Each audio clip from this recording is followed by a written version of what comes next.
건축 원가를 알고 짓는 내 집. 그 건축비 완전 정복이라고 제목을 달면 되겠죠. 나무집사랑 대표 목수 강산택입니다. 현장에서 보통 집을 지을 때 건축업체에다 맡겨갖고 집을 짓는 경우하고 그게 이제 불만인 경우에 건축업체가 이제 건축비가 좀 많이 나오니까 그게 불만인 경우에는 직영공사를 많이 하게 됩니다. 건축비를 줄이기 위해서 실속 있게 집을 지으려고 하는 건축주들은 그걸 속칭 직영공사라고 하는데 직영공사를 하면서도 많이 속아요. 왜? 건축에 대한 공정을 이해를 못하니까 건축에 대한 공정이 사실은 뭐 집 한 채 짓는 게 간단한 것 같지만 빌딩 짓는 거하고 그 공정 과정은 거의 똑같다고 보면 됩니다. 보통 건물 짓는 건 다 똑같아요. 집이나 뭐 2층짜리 건물이나 10층짜리 건물이나 그 과정은 크게 나누면은 설계에서부터 설계가 완성되면은 기초, 그 다음에 뼈대를 세워야죠. 골조, 그리고 지붕 씌워야죠. 그리고 외벽, 외장 마감해야죠.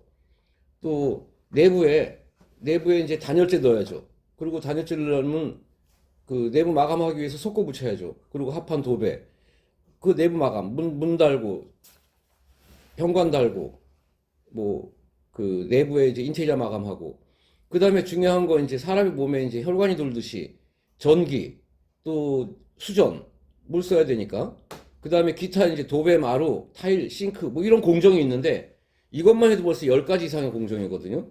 이 공정을 건축주가 다 이해를 해야 직영공사를 하더라도 그 건축비를 정확하게 주고 줄일 수가 있거든요. 근데 이 각각의 10개 이상 되는 공정에 건축주가 하나하나 찾아서 도급 업체를 찾아서 도급을 줄 수도 없는 거고 그렇게 짓기가 어려우니까 결국은 건축 과정을 전반적으로 이해를 하고 있는 건축 업체를 찾을 수밖에 없게 되어 있습니다. 돈 더 주고. 그럼 건축 업체는 이런 전반적인 거를 맡아서 처리해 주면서 자기들 마진 챙기고 집을 제대로 잘 지어주면 되는데 마진 챙기고 건축주한테 자기가 직접 건축업체가 돈을 받아서 집행을 해주고 거기에 적정한 건축 이익을 가져가게 됩니다. 제가 지금 그 한 10여 년간 한 1000여 채 이상의 집을 지었는데 건축 원가를 전체 다 분석을 해봤습니다. 보통 견적서에 보면은 건축업체 마진이 보통 8%, 뭐 5%, 8%, 10%뭐 요 정도의 견적서는 돼 있어요. 건축업체 견적서가. 근데 제가 건축 원가를 분석해 본 결과로는 건축업체 마진이 기본적으로 30평 기준으로도 25%에서 35% 정도 되더라고요, 보니까. 그거는 건축업체에서도 인정할 수밖에 없어요. 원가가 그렇게 나오니까. 제가 건축비 직불제라는 걸 만들어 놓고 건축비 원가 분석을 해보니까 그렇게 나오더라, 이 얘기죠.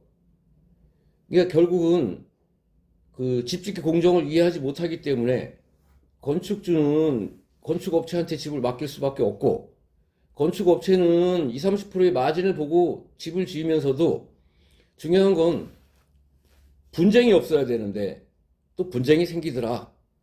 그 분쟁의 원인을 제가 분석을 해보니까 지금까지 이제 외부, 내부 뭐 지금까지 저도 경험이 많으니까 분석을 해보니까 어디서 문제가 많이 생기냐면 결국 건축비에서 문제가 많이 생기더라. 업체하고 집을 짓거나 아니면 그 업체에 돈 주는 게 뭐 좀 과다하게 생각해서 직영공사로 집을 짓거나 건축비에서 발생되는 분쟁이 거의 90%입니다. 90% 이상. 또 부실 시공으로 인한 분쟁도 많이 발생하는데 부실 시공은 건축 진행하는 과정에서는 거의 문제가 발생되지 않아요. 건축이 끝나고 나서 보통 1년, 2년, 3년 이내에 그 하자, 이거는 이제 건축업체가 해주면 되는데 이 하자가 발생됐을 때 분쟁이 발생되는데 분쟁에 대해서는 서로 당사자 간의 이해관계가 딱 둘이 떨어지는 거기 때문에 사실상 그렇게 외부인들이 알기가 쉽지가 않아요.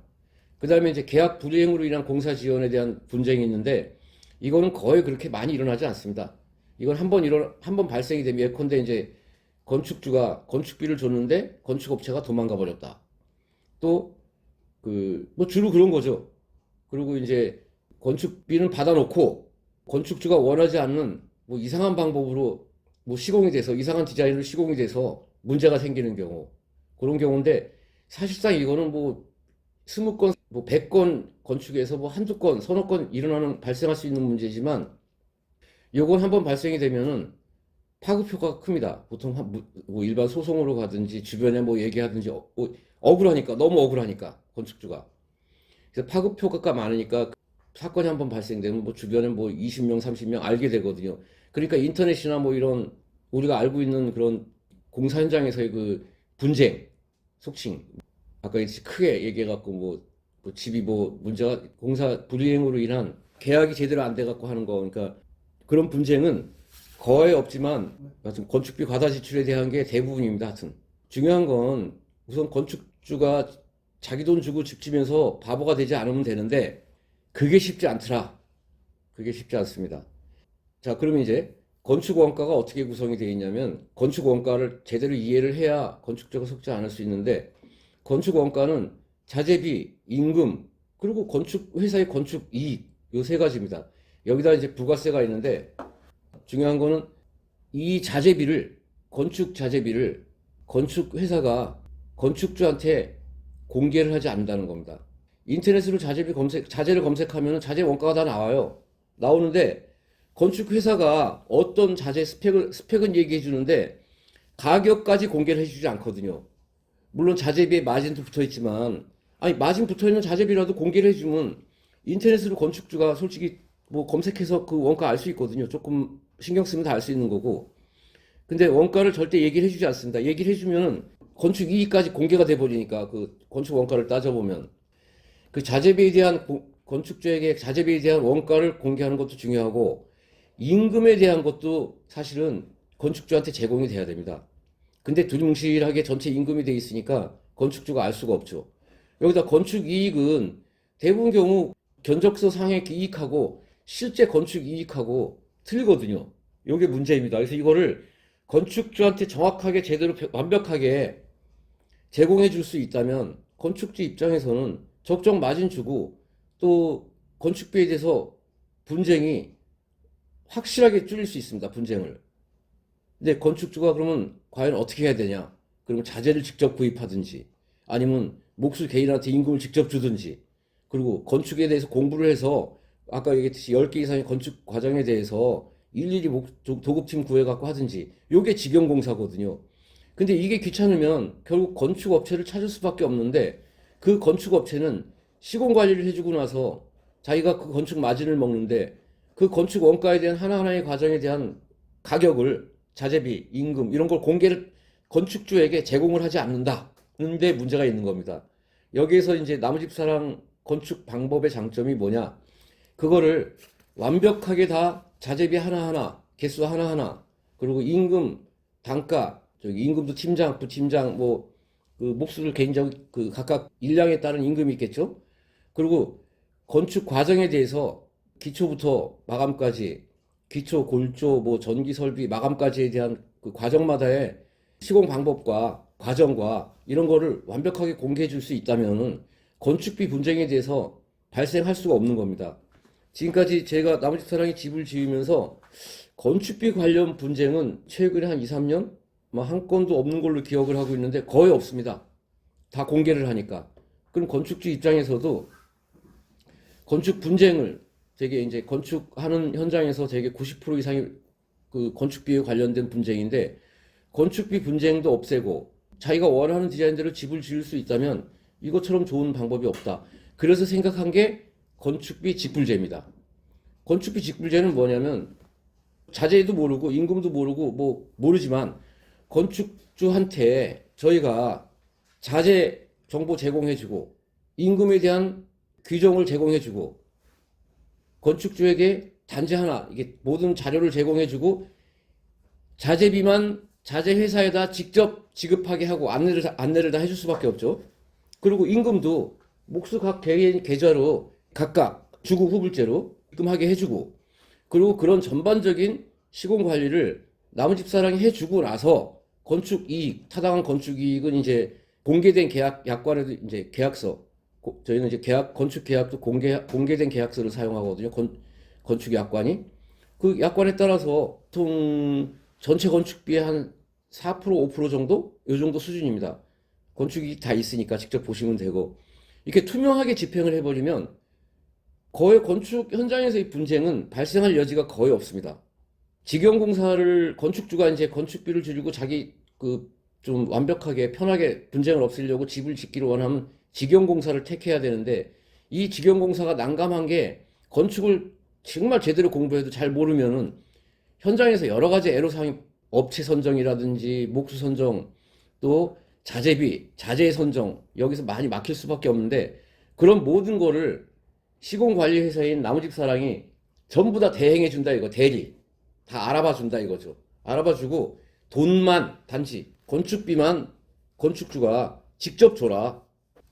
가장 핵심은 건축규칙불제의 가장 핵심은 뭐냐면 시공관리회사인 나무집사랑이 돈과 관련된 일체의 문제는 건축주에게 위임한다. 나무집사랑은 돈과 관련 없이 시공 관리만 해준다. 그리고 그런 전반적인 시공 관리에 의해서 집이 건축된 다음에 최대한의 하자 보증, 문제가 없게끔 그런 시공력에 대한 자신감이겠죠. 10년간 에이스 보장해준다.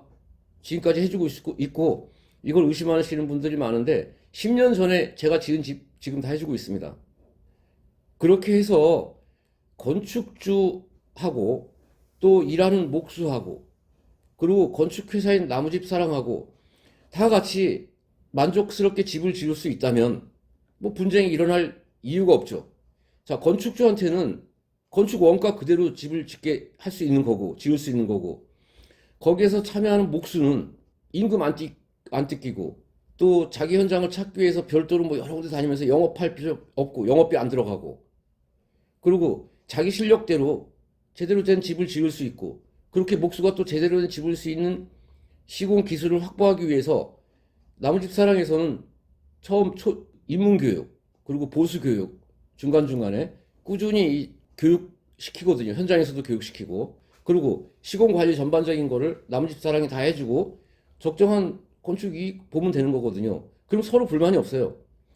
건축주 입장에서는 그러니까 건축과 관련된 돈 이외에 쓸데없이 나가는 돈 없습니다. 그리고 분명한 거는 건축주가 자재를 선택할 수 있는 권리가 있어요. 그런 전반적으로 안정적으로 그렇게 서로의 이익을 담보할 수 있는 그런 시스템을 갖춘 이 건축 시스템이 나무집사랑의 그 건축비 직불제에 의한 건축 원가 공개 시스템입니다. 그리고 그 이제 제 홈페이지에 들어가 보시면 알지만 이런 불만 없는 집 짓기를 담보하기 위한 그 시스템을 만들어 놨습니다.